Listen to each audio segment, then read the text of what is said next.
আসসালামু আলাইকুম। আমরা গত রোজার ঈদের পরে কয়েকটা ব্যাটারি অর্ডার করি। কয়েকটা বলতে আসলে কিছু স্যাম্পল ব্যাটারি অর্ডার করি আর হচ্ছে মোটামুটি কোয়ান্টিটি কিছু ব্যাটারি অর্ডার করা হয় ইনশাআল্লাহ, যেটা আমাদের রেগুলার কাজে লাগে আরকি।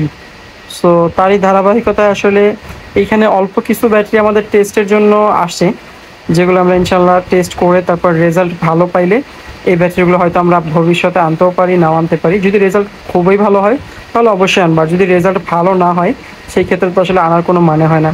কারণ আপনারা সাধারণত একটা বিষয় অবশ্যই জানেন যে আমরা ওই টাইপের ব্যাটারি আমরা এনে থাকি যেগুলো হচ্ছে ইলেকট্রিক সাইকেল বা ইলেকট্রিক বাইকের জন্য অনেকটাই গুরুত্বপূর্ণ। এমন টাইপের ব্যাটারি আমরা কখনোই না যেগুলো আসলে দেখতে ভালো লাগে বা দেখতে অনেক বেশি এমএইচ মনে হয়, কিন্তু আসলে কাজের বেলায় কিছুই না। তো এই যে ব্যাটারিগুলো দেখানোর উদ্দেশ্য একটাই, এই ব্যাটারিগুলো আসছে জাস্ট টেস্টের জন্য। যদি এটা ভালো হয় অবশ্যই আমরা এগুলো বেশি আনবো এবং আপনাদেরকে জানাবো টেস্ট করে। আর যদি ভালো না হয় সেই ক্ষেত্রে এটা আমরা ইগনোর করবো ইনশাআল্লাহ।